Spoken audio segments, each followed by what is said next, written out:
Hi, this is Greg. I'm with Nelson Construction and Renovations. We're a high-end home builder here in the Tampa Bay area. We do commercial residential. We've had catastrophic flooding. We've got labor and crews. We can help with any kind of disaster response, demo or whatever. We're here, one of our projects in Palm Harbor. This is not on the beach. This is pretty far inland. There's a small tributary that comes in here. It flooded.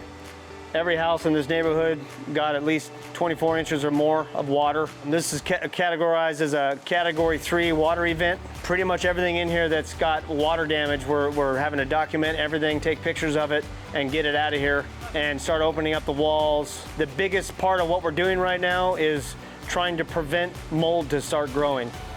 Mold needs darkness, it needs moisture, and it needs heat. And it's the perfect environment for mold to begin growing, and it starts growing within 24 hours. So our objective is to get everything out that's wet and do flood cuts on the walls. We can show you what that looks like. Come down into the war zone here. It's a little slippery. So you can see here, this is an example of a flood cut. So we're gonna be doing this in the entire house. You can see the wood soaking wet. Looks like we got up to about here. The idea, the rule of thumb is you want to go about 24 inches higher than where the actual flood water got to. So we're up here, we're fully dry here, everything's dry. We're going to be taking some more of this out. We're going to get all the walls cut with all the drywall out, anything that's wet out. The wall's going to stay, and we're going to get dehumidifiers, and we're going to get air movers in here, and we're going to start moving air and dehumidifying this area so we can prevent any kind of mold growth from continuing to occur.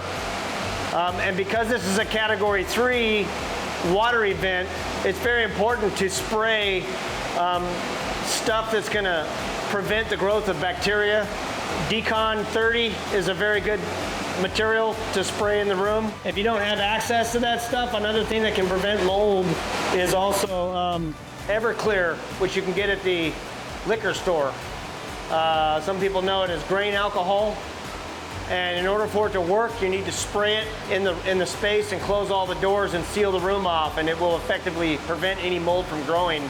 But that's not the best, but that's in a pinch if you couldn't get anything else. So we're gonna go through this whole place.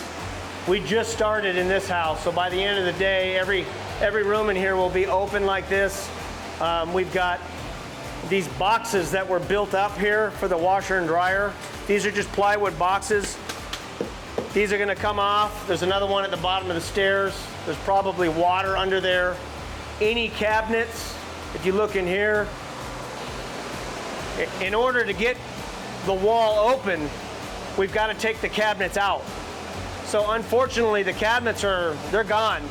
Most cabinets, you're not gonna be able to strategically remove them to save them. However, if you've got some nice drawer fronts that you want to remove and they can be dried off site, that's fine. But the carcass of the cabinet's got to go so we can make the flood cuts. I mean, this is soaking wet in here. We'll have all this stuff out of here in a few hours and we'll have it being dried.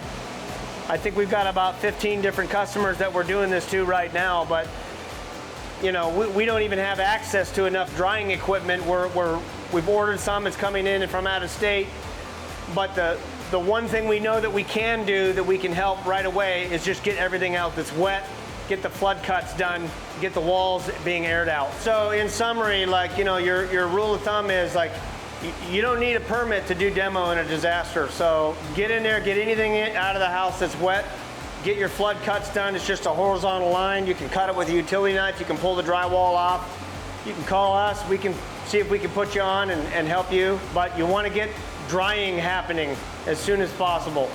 Air movement, drying, dehumidification, anything you can do to lower the moisture so that mold doesn't begin to grow. That's the most important thing.